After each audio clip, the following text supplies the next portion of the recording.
You're thinking about like vampire orgies in the dark? Well, he started off the story as like, stay. We got to stay in this bordello upstairs, That's right? right. You know.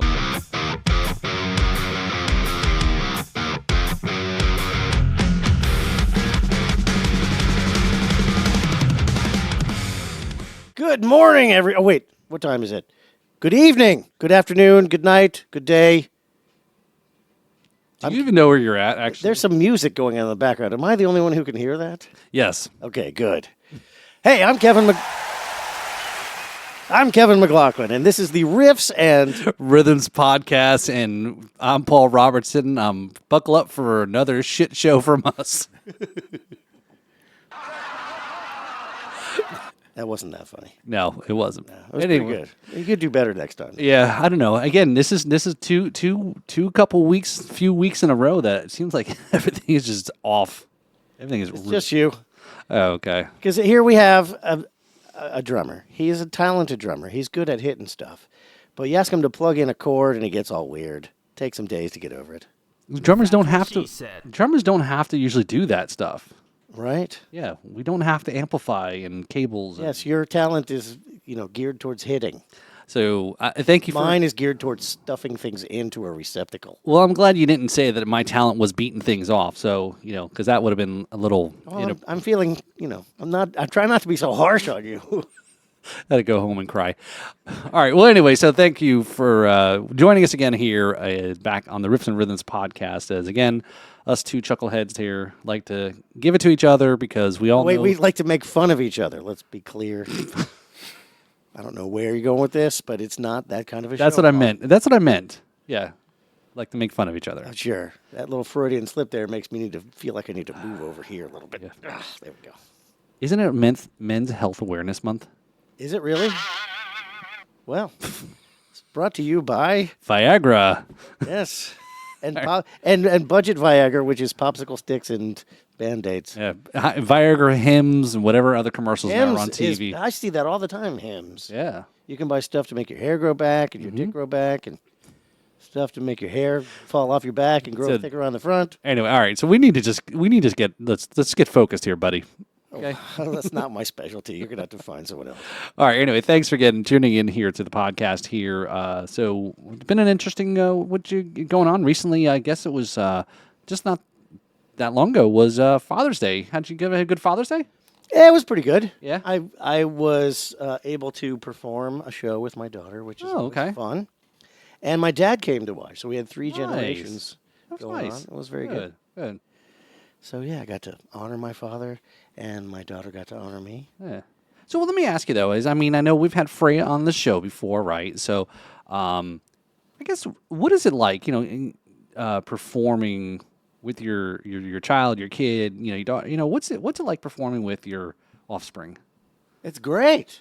I've never got goosebumps more often. Yeah. Like I get overcome with emotion. Like she'll be singing some stuff, and I'll just be reduced to tears. She's really a good vocalist. She's a lot better than me, thank God. I know and I can barely bring myself to even harmonize with her. Her voice sounds so much better than mine. Like compared to hers, mine sounds like sandpaper on a chalkboard. It's really, I just sit back and I just bang the guitar, and she sings, and it works out. Yeah, she's got a great voice. Yeah. So we've talked about that. It is a lot of fun, but I've got to imagine that for the audience, there's a lot of space between songs when we're just bantering back and forth off the mic to each other with all kinds of decades-long family inside jokes. It's got to be boring for people who are watching us. They're like, what are they doing up there? Can we play some music?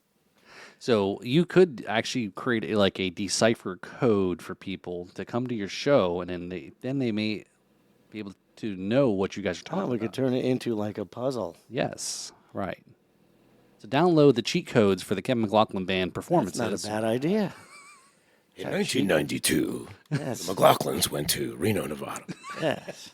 And then when everybody figures it out, there'll be like this huge unlock icon that appears above our heads and goes, ka-chink, next level achieved. Yes, coins popping out of boxes and all that. So anyway, yeah, good. No, it's good to hear that you had a good Father's Day there, spending with How family. about you? What'd you do with Father's Day? very low key. We got a chance. We went to the beach. My boys are still okay with dragging them to the beach with me and hanging out. And Even though they're teenagers, they're still willing to be seen with you. yeah, I think. But Rare. You I must think be doing something right. I think their mother may have threatened him. I think so. That may have been it. So you can either buy him a gift or go spend a couple hours with him. Oh, well, then they must like you because they don't been running to the store. No, I miss some of those days of being in the beach and whether building sand castles and so forth. And it is the Cats in the Cradle songs kind of gets me. Or there was something on. Big Daddy was on the other day too, and I'm like, oh my god, I'm getting all emotional. My estrogen levels must be too high or something because I'm crying on. Yeah, I didn't want to be the one to tell you, but oh, thank you. So so my estrogen's showing. So yeah, we had a good day. Again, it was low key. It's first beach trip I think of so far of the year here, and we're June, and we're finding out fast. I'm about bust my ass over my chair, busted. So apparently it's time to get some new beach chairs because luckily I don't think anybody saw it. But you hurt yourself on a chair? No, I kind of pivoted the chair backwards so I could face to the west. And then kind of lean it back a little bit, and it was a little bit of downward slope. And she goes, "You're gonna fall ass over." Wait. What you and your wife do on your own time should not be shared on this show. Check out our Patreon page, and you'll find out more. You broke the chair, though. Impressive. I Let's move did. on to the next subject. There you go. Anyway, so enough about us, actually. You've heard a little bit of his voice already here chiming in there. He's got a great voice. He's got, No question. we need to, sample his voice. He should probably sing for a living or something. He probably should, So let's find out if he does or if he's like a bank teller or whatnot. So ladies and gentlemen, let me introduce the guest. go for it. I am proud to introduce an amazing musician, a mainstay on the Treasure Coast music scene, the one and only Mr. Jason Montero. How you doing, man? I'm doing great now. Thanks for having me. Good to see you. Welcome to the Riffs and Rhythms podcast. Nice spot. Man, he must. You must be a guitarist because he talks about you a lot better than he talks to me. So there must be something there. Guitar artist. That's right. I'm part of the tribe. Yeah, the Riffs tribe. So when we know if we do a song review with Jason, that we know where this is going to go, right? So great. Once again, all ganged up on. So, but anyway, so yeah, so glad you can join us, Jason. There and. Like I said, we were talking a little before the show. There, you're part of the local scene, like Kevin just said here, in the area. How long you been living here in Treasure Coast, Palm Beach County area, and so forth? Yeah, I came to Delray, Florida in 2005 from Charlotte, North Carolina, Charlotte from Phoenix, Phoenix from New York, New York from New Jersey. Wow. So played music in most of those places, but I came here in 2005 and then left Delray a year later and moved to Port St. Lucie. Realized that was probably too far north. Came back to Martin County. So I've been here playing music here about 19, 20 years. So. Okay. So about early 2000s time frame, so forth. Yeah. So yeah. There must be a truck outside or something. Yeah, it's our not sponsored tow truck company that should be sponsored of the show, actually, that we share our studio space with. But anyway, so sorry to interrupt you, Jason. So yeah, so you've been here since the early 2000s, and yeah, okay. Yeah, playing on the Treasure Coast, and I love it. I go from probably as far north as Vero to Palm Beach County mostly now. Okay. Back and forth, but mostly Jupiter Stewart. Okay. Let me come right out of the gate and ask this question then. Is we talk a lot about on the show here about this community, this music community here. Again, we lean a little towards the Treasure Coast area, but North Palm Beach County is huge, and we always talk about. What is your comparison to where you currently live and perform compared to other places you've played, obviously all over the country, right? Yep. Mostly Phoenix, Charlotte, North Carolina, and here, and the surrounding areas. But, music communities are always kind of a brotherhood in a ways, even though the family is some kind of dysfunctional. But here, especially on the Treasure Coast, I always was kind of blown away, like right away. Just not only the talent level, but just sort of the cohesion, that it did feel like a unified group of people. Very much so. I've always said, like, not the gunslinger mentality. A lot of places you go, the guitar players, you can locate the guitar players in the room. They watch you like this. I've seen Kevin do that pose before. That's a very, very guitar player thing to do. Yeah. It's sort of a gut instinct. But here, very open, very, very cohesive, supportive community. Yeah. We just recently lost Scott Benj. When I came here, one of the first guys I met. So when you meet that guy, and you're like, wow, these are not like the others in a way. Yeah. And just kind of fell into that whole crew and met Gary Nutt and Brian Cunningham and all, and Keith Whalen at the time, and all these guys, all monster players and very, very ego in check people, and just kind hearted. And so yeah, and one of the just got to work right away when I got here, which was awesome. I met great people in Charlotte. The place overall is a little stranger danger. I kind of liked it here. In Phoenix are very similar. A lot of people from somewhere else, so everybody's always looking to make a new connection or find the new spot they love or whatever. Whereas Charlotte's a little more like, you didn't grow up here, so we don't know if we trust you or not yet. But the players there also very welcoming, very great talent pool. Right. But something special about the Treasure Coast. I don't know. I'm not sure what it is, but I said this is.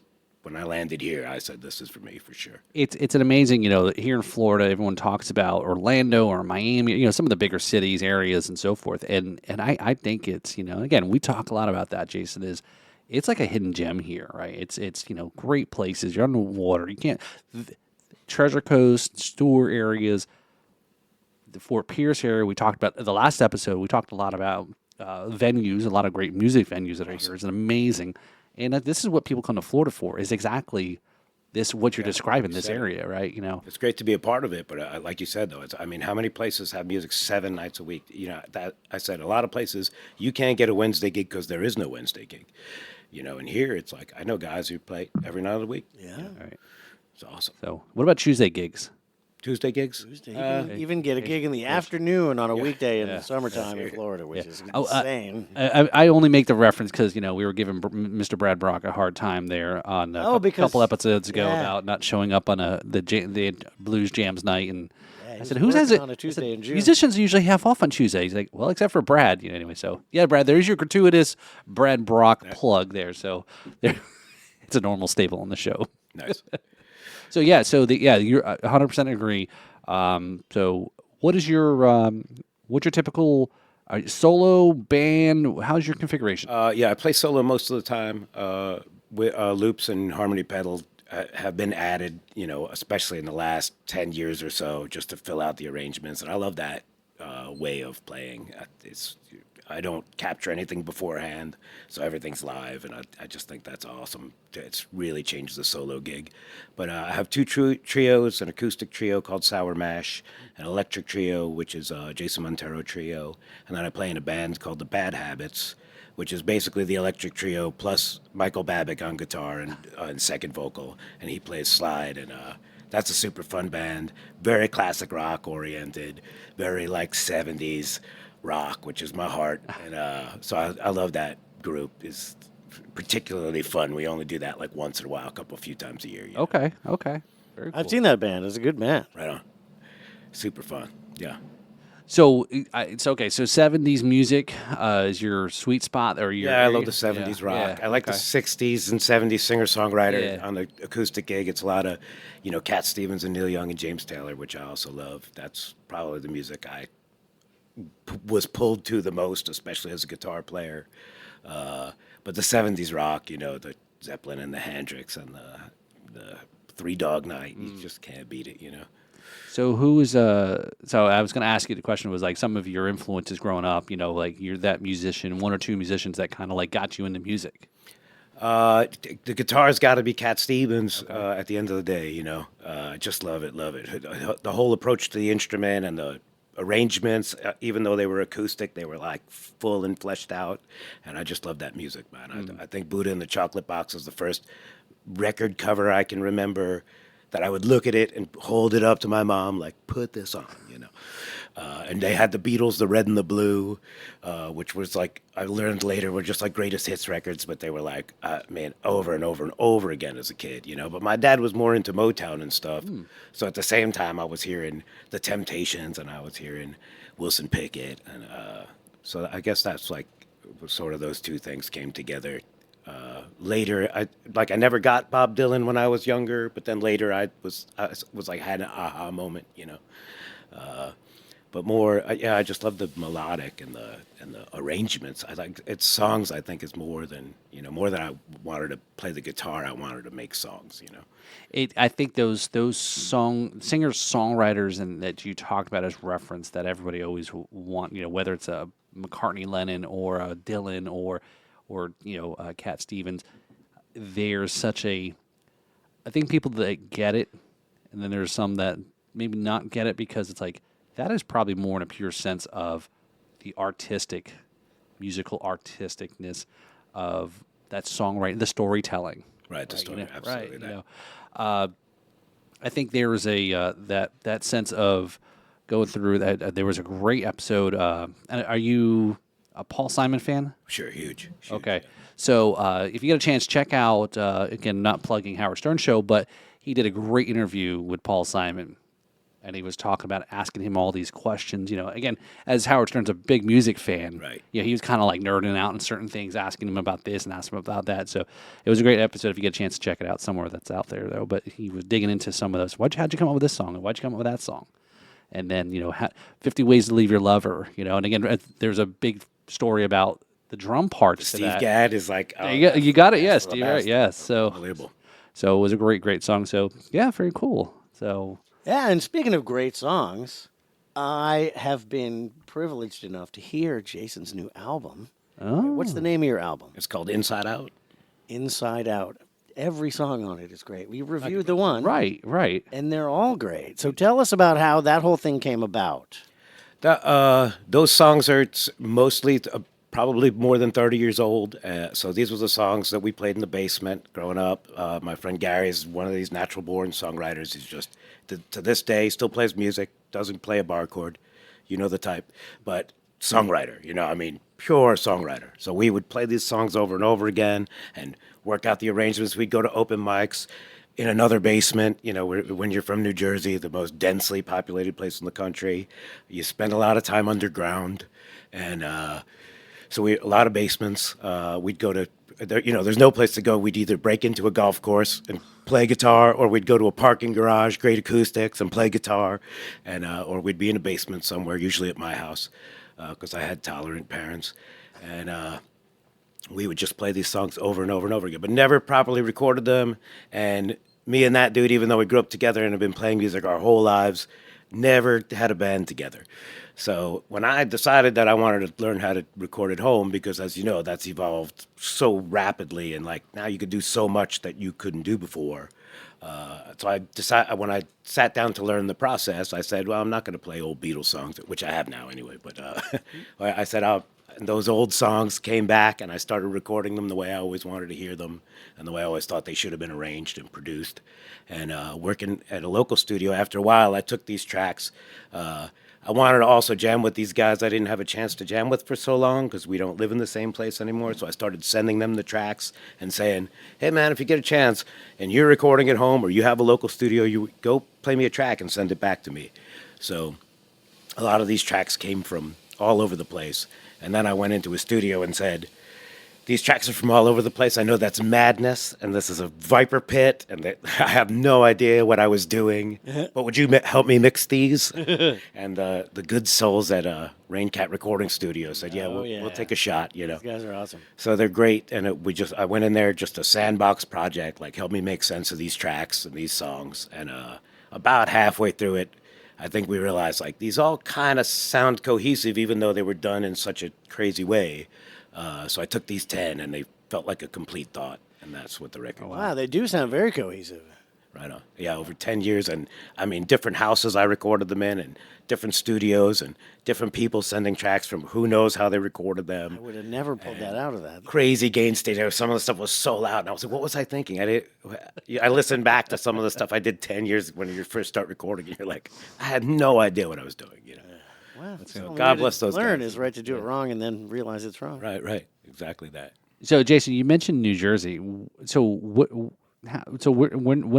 where did you from New Jersey? I'm from Edison, New Jersey. Oh shit! Yeah. So I grew up in Central Jersey. Yeah. Saraville, New Jersey. Oh, there you go. There you go. Right down Right, the yeah. road. That's They're right. Practically neighbors. You're from Jersey. He's from Jersey. What exit? There you go. Yeah. 11. 11. I spent 11A, time in to Jersey. be Jersey's honest. beautiful. Even the places that people don't like, they still have their charm. But you said no, and good people too, man. There's just too damn many of them, you know. They're all There's a moving. lot. They're all moving There's a here lot. now. So yeah, I grew up there, and then I went to Ithaca, New York, which I just loved, on the Finger Lakes. Amazing place. So I lived up there. I went to college up there for 4 years, and then moved out west to Arizona. Okay. So that move out west, what was it? Was that music pursuance or?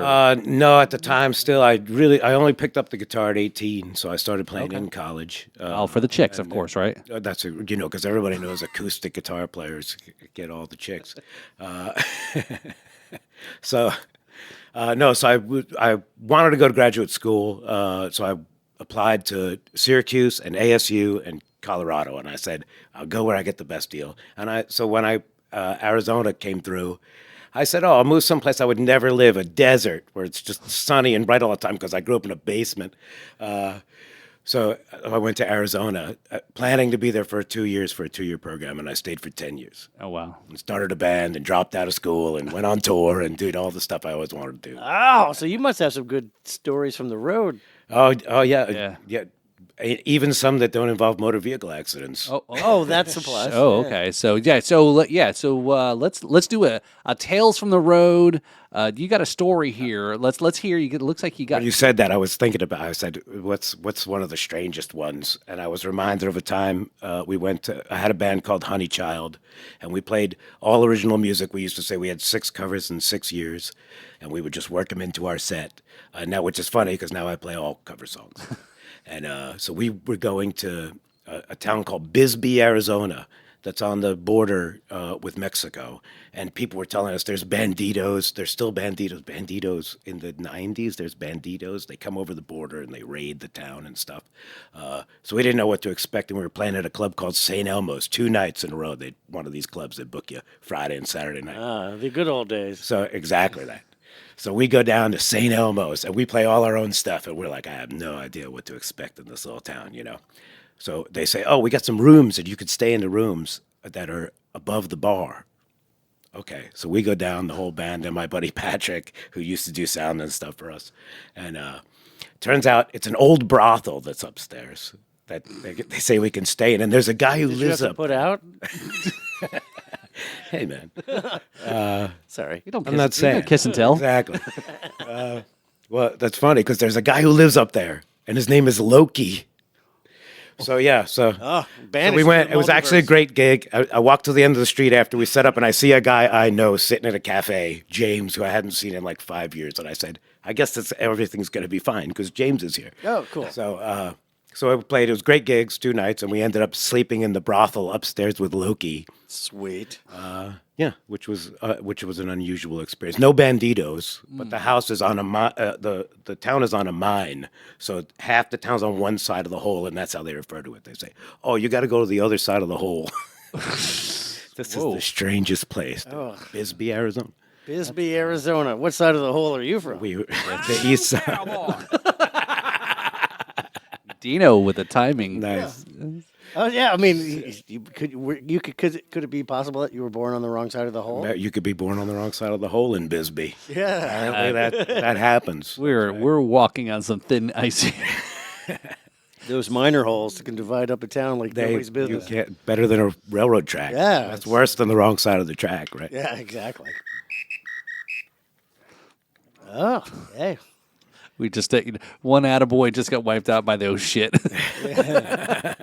So that's Arizona. Yeah, I was gonna say it's like Arizona State, right? That's kind of Yeah, that's Tempe, Arizona. Yeah. So I lived there in the 90s, which was awesome. That's when it was really happening. a party town, right? Gin Blossoms were coming out of there, and the Refreshments, and a lot of bands were breaking out of there. It was like an exciting time. And people were saying, that's the next Seattle, the Tempe music scene.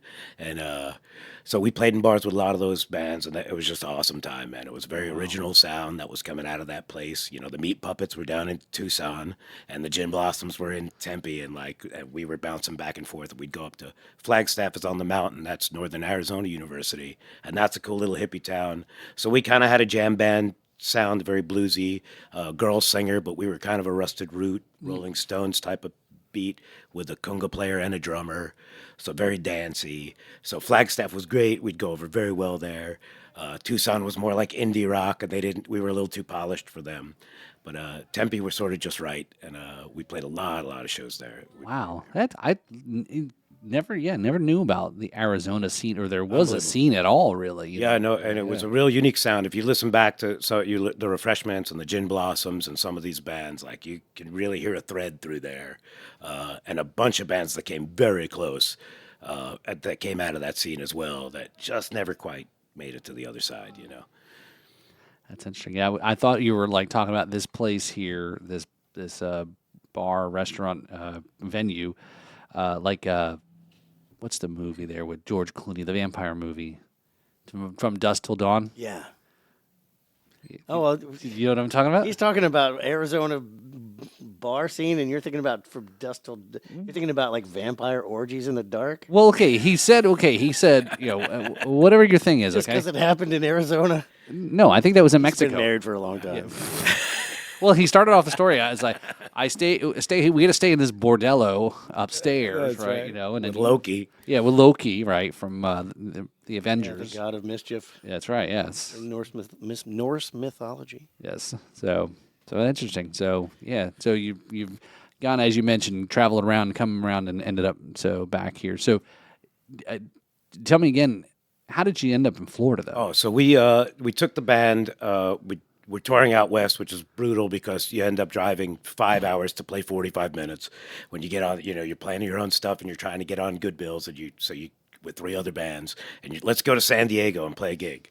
So you drive 4 hours to San Diego, you stand around for 3 hours, you play 45 minutes, and then you're like, oh man, and then you're like, okay, now we got to go to New Mexico. So 7 more hours in the car, play 3 hours, So we, most of us were from the East Coast, even though we met in Arizona. So we decided to try to get to some population density. So we took the whole band minus our conga player because he was older. He said, I'm done. I'm staying in Arizona, He's on this new record. He passed away, but I had drum tracks that he'd played on some of these from 10 years ago. Oh, wow. And so it's wild to have him on this record because he was in that band too. And most of the bands I've ever played in, he was in. So he decided to stay in Arizona. The other 5 of us moved to Charlotte, North Carolina, and figured we would just work this college circuit. We picked up a booking management agency that was going to try and get us some openers for some local talent. And we went to Charlotte and took our shot, and we were there about 3 years. And man, it's like mostly they turned us into a cover band. We couldn't get the traction right away that we had in our hometown where we built the thing.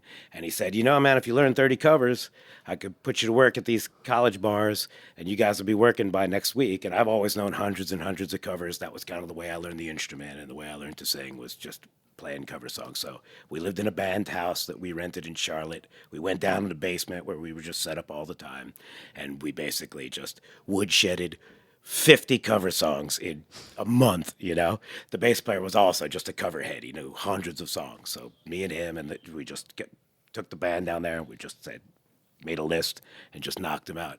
But then a year later, we were playing Wild Wing cafes, and we were playing, you try to play your own stuff, and they'd be like, any Steve Miller Band, which is, I have nothing against the Steve Miller Band, but I said, if I was going to start a cover band, these aren't necessarily the people I would start a cover band with, or different people than I would do an original project with, because that had more about chemistry than just virtuosity.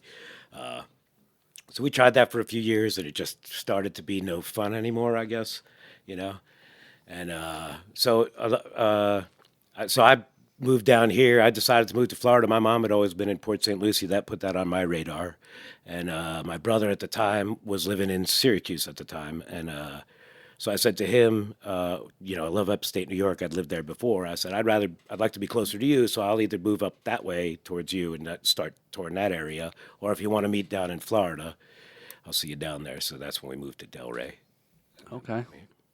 Yeah, even Delray's got a pretty interesting scene. The Ave, right? Yeah. down And there. back when then it wasn't quite so insane yet. You could still park outside of Boston's or whatever. Right. Right. So yeah, very awesome music place, super talent. That's very interesting. So, so we've got a little another segment of the show here is MVP, right? So again, this is a shout out to somebody who's been helped you recently, kind of like you just want to recognize and say, hey, they helped you out with this, or it could be somebody in the music community or just somebody in general. So this is our House of Wine, Beer, and Spirits MVP of the week. So, Jason, who's your MVP you want to give a shout out to there? Recognize. I guess I would say James Liberato, JJ Vibrato. If you guys know JJ, he's a local guitar hero and very mastermind guitar instructor. I'm largely a self-taught player. I only took a few lessons when I was like a teenage kid, and it never stuck. And then picked up the instrument in earnest years later. But a few years ago, I saw JJ, and I've known him from playing around with some people, and I saw him listing smart guitar, he calls it, 14 weeks to get out of your rut. And, it's like if you're playing in the pentatonic boxes and you don't know theory, and I said, that describes me perfectly. So I went to do his 14-week program, ended up with him for 20 or 25 weeks, and now I've been back a couple times. And I just look at the instrument in a new light, which after all these years is pretty intense for me to, he didn't try to change the way I was playing. He kind of explained to me a little bit what it was I was already doing. He's like, you got some natural stuff going on I don't want to mess with, but here's what you already know that you don't know that you know. And so it opened a ton of doors for me, and he's just a great guy and really like a one-of-a-kind player, one of those guys when you hear it play, I could have my back to the speaker and I hear it and I go, that's JJ. You turn around, oh, sure, no, that's JJ. He's got a distinct style. It's like a voice. It's like hearing a voice. Yeah. So JJ Lovato? JJ Vibrato, they call him. James Liberato is his name. Liberato. Okay. All right. Well, very cool. Do you know this guy? I am familiar with James. Yes, I've met him a number of times, and I'm familiar with his history of his employment history. He has had some really cool gigs in the past. Sure enough, he used to teach music theory at Temple University. So him and one of his buddies kind of devised this idea that it's theory for guitar. It's like the theory you really want to know as a guitar player. That's like you don't have to get into all of the whole thing of music theory to understand a few of these rules or guidelines that really drive the guitar playing, especially the classic rock sort of ethos. That's like we all want those Clapton licks, and we all want those, we all want the Stevie Ray Vaughan licks. And there's kind of a few keys that unlock those things that he focuses on in this teaching. That's pretty awesome. Yeah. If you've always wanted to know that, That's very cool. Nice. Yeah, sometimes it just takes one detail to open up a whole. Or somebody to explain it to you in a way people have explained theory to me even just the fundamentals, so many times that it just doesn't always land. It's not in a way you understand it. And then somebody says it, and it's the 100th time, the 100th time you've heard it, and all of a sudden you're like, oh, now I understand what they were all saying, Oh, it's like algebra. It's like algebra. Yeah, well, the thing that there's a concept that when at first I got exposed to it, I was like, really? Because they're like, you need to learn all this theory. You need to learn all this stuff so that when you sit down to play, you can forget about it. And I'm like, that don't make no sense. what's the point? Like, I could just forget about it without all the work. But now, having this far in, like, you get it because you know it so well, you don't have to actively think about it becomes instinctual, and and the best analogy is if you concentrate on how to walk, you're going to fall down.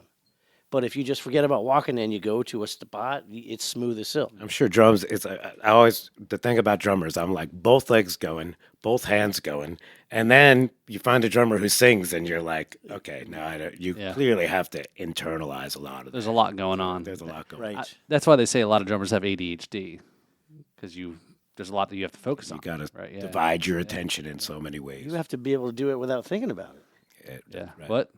Playing a drum beat's got to be like maintaining a heartbeat. You can do it without even thinking that it's going on. Yep. So So we've got. I think we're just kind of a little running out of time, Jason.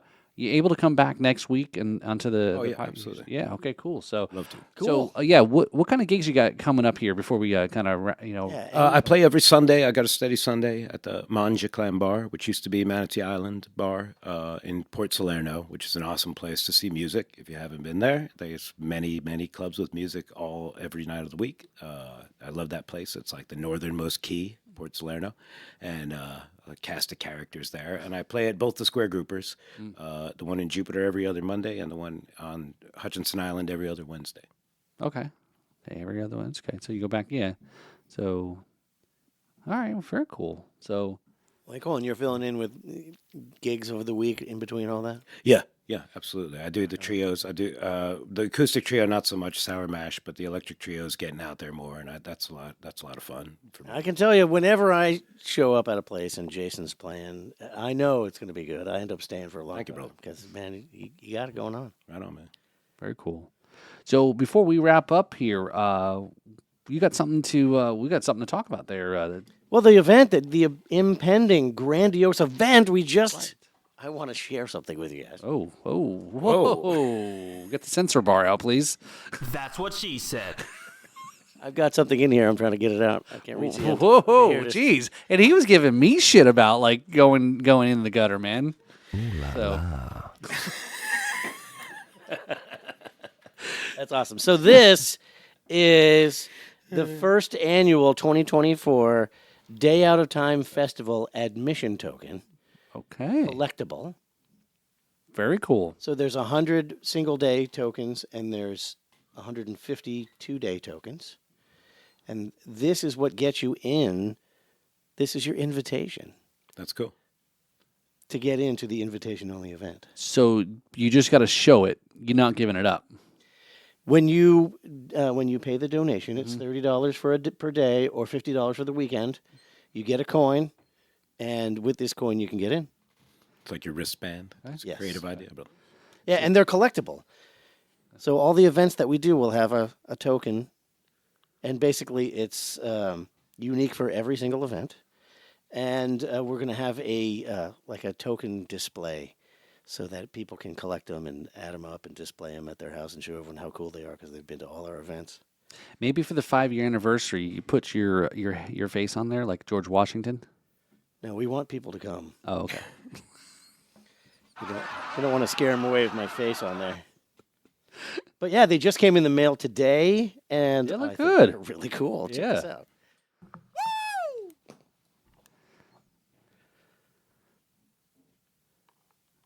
All right. So yeah. So again. So how do you So check? the day out of time festival is a backyard party on a grand scale. We're talking about a 5-acre backyard, and it's got like a big 30 by 60 covered stage, and this guy Eddie does backyard parties, and it's more like Wani Festival than a house party. Right on. So it's going to feature the Brothers After All, right? Everybody's favorite, most authentic Allman Brothers tribute act. It's going to feature Crazy Fingers, which is one of popular. I just looked at their online presence. They've got like tens of thousands of followers. It's insane. Great band. And the Lefty Hathaway Band and the Kevin McLaughlin Band. You're double dipping. Yeah. Why not? Why not? I love it. You know, I'm always looking for ways to get myself a gig because not everybody wants to hire me. Believe it. Fortunately, you have multiple personality disorders. Yes, I've got to create places for myself to play, and I enjoy doing that. It's a lot of fun. It is. So yeah. So with that also too. So how do people check out the? You've got more information. What you want to do is go to dayoutoftimefest.com, and it's an underground website. So if you Google it or if you put it in your search bar, you won't find it. But if you go all the way to the tippy top of your screen and type it into the address bar, dayoutoftimefest.com, you'll go straight to it. Now, is there something also on your social media page Yeah, too? you can go get on Facebook and go to the Kevin McLaughlin Very band cool. page. There you Just go. type There you in- go. Type in hashtag Kevin M. You'll find my band page, and then there's posts about it all over the place. All right. And I'm proud of the website. It's quite colorful. You know, my normal color scheme is like black and blacker. And this is like Guitar player. Yeah. It was the flyer was in the show last week, a couple of episodes ago that when we first talked about it. So Yeah. It's the whole jam band theme is very colorful. So I'm proud of the website. Looks good. So very cool. So and something else we've been starting to kind of discuss and work on is the show, our own fest as well. And Terrible throw. so, Jason, as you know, everyone who's been on the show so far has, be invited or eligible. Been invited to Riffs and Rhythms Fest. We're going to be having that at some time. Yeah, in the fall, sometime in the fall. So, November. yeah, so we'll Block out in November. blackout. And he said blackout. Yeah, No, just that's as much of the details as we have. So. yeah, Right on. yeah. So we'll keep you posted. Yeah, we'd love to have you part of the event and to go for.